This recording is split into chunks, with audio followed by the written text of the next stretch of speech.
매 7년 끝에는 면제하라. 새벽을 깨우는 거룩한 기도자 여러분, 생명의 말씀을 따라 하루를 열고 복된 하늘의 기대와 소망을 가지고 기도하는 시간이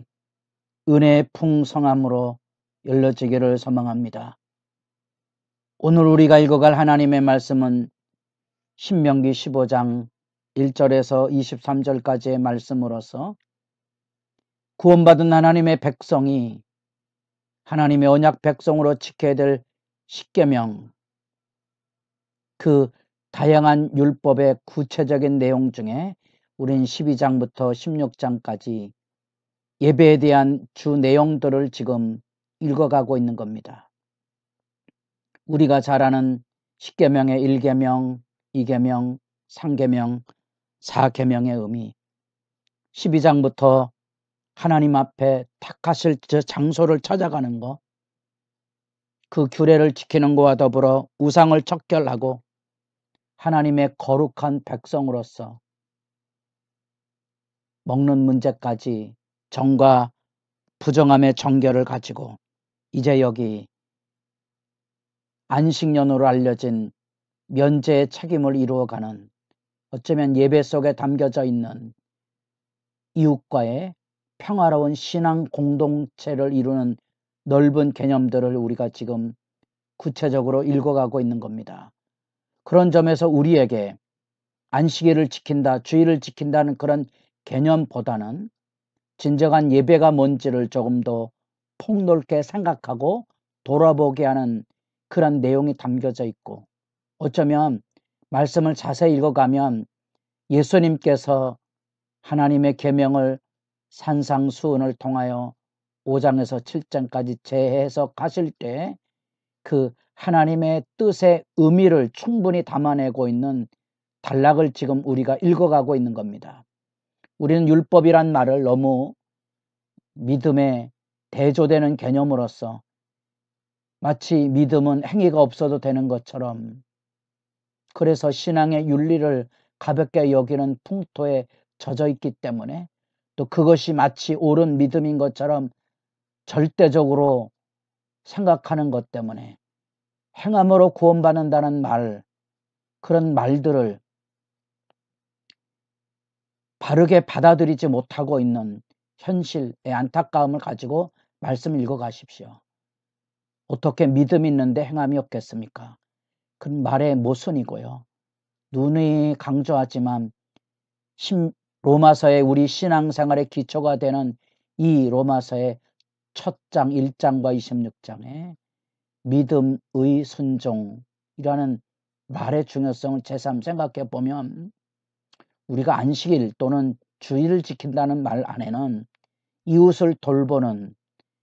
또 이웃과의 관계가 정결한, 다시 말하면 원망 들을 만한 일이 없는, 그 중에 현대사회에도 숭배되고 있는 돈 문제, 빚, 이런 우리 삶의 일상의 생명줄과 같은 일상 안에 정결함, 자비와 긍휼을 실천해 가는 것이 진정한 의미의 예배의 의미라는 것을 말씀 읽어가며 새삼 생각해 보셔야 되고요. 우리에게 신명기는 이 면제년으로 알려져 있지만 레위기에는 우리가 잘 아는 안식년, 이런 개념으로 담겨져 있어서 면제란 말이 우리에게 익숙한 용례는 아닙니다. 핵심 의미는 그겁니다. 빚진 자들을 그들의 빚의 멍에에서 탕감해주고 자비를 베풀어 주라는 거죠. 그게 면제의 의미입니다. 엄밀한 의미에서 이것은 십계명의 제4계명 안식일 관계된 개념이고요. 그 핵심에 가난한 이웃을 향한, 빚더미에 헤어나오지 못하는 이들을 향한 긍휼의 의미를 가지고 있음을 확인하실 필요가 있고요. 그래서 이 면제년에 반복되는 말이 형제라는 말입니다. 이게 7번이 나옵니다. 반복되는 7년, 매 7년, 그러니까 채무관계로 인하여서 7년의 고통을 겪을 때 가난한 사람들에게, 그들에게 이 7년의 기간에 면제를 함으로 채무의 멍해로부터 자유케 하는 일, 그리고 그곳에 그 땅의 질서 안에 하나님의 축복이 있겠다는 분명한 당부에 대한 하나님의 보상을 여기 5번이나 강조한다는 것은, 이 내용은 하나님의 언약 공동체, 구원받은 하나님의 공동체는 이웃의 아픔을 함께 짊어지되 어쩔 수 없는 빈부격차나 채무로 인하여서 노예살이를 해야 되는 현실적인 크고 작은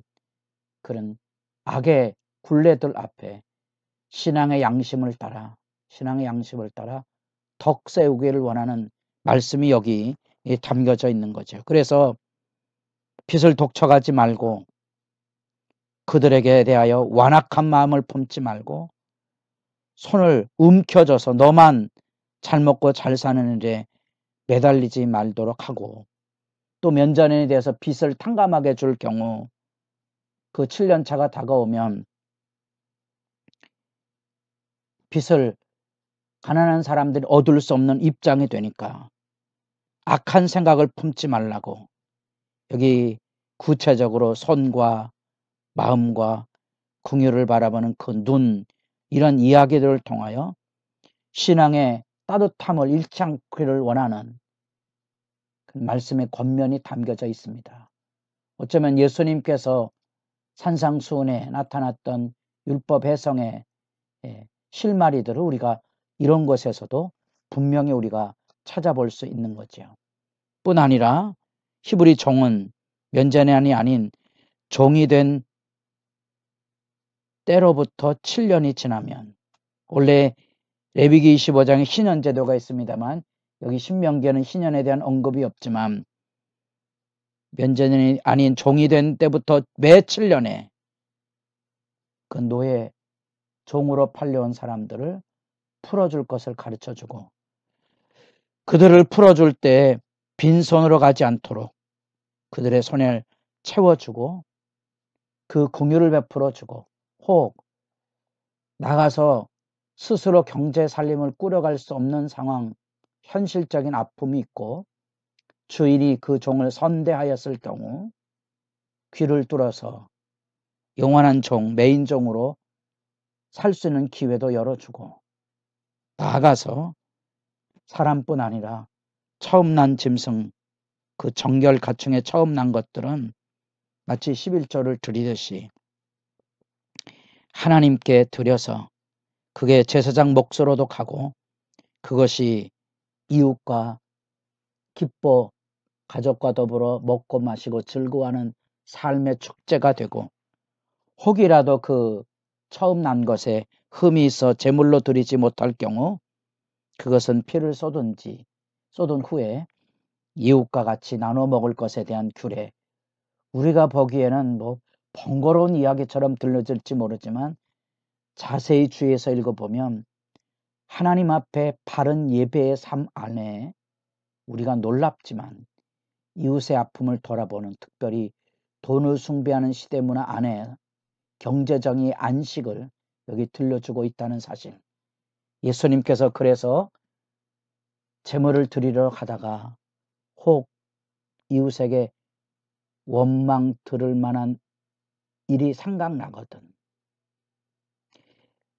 이웃의 아픔이 마음에 와 닿거든, 하나님께 예배한다고 예배가 끝나는 게 아니라 예배 드리기 전에 먼저 화해하고 와서 예배할 것이라. 우리는 이런 예배의 개념들을, 우리는 주일을 지켰다,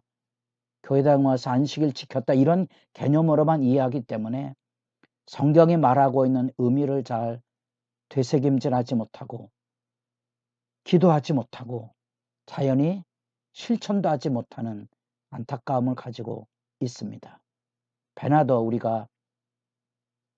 하나님 앞에 11조 개념 안에 3년차,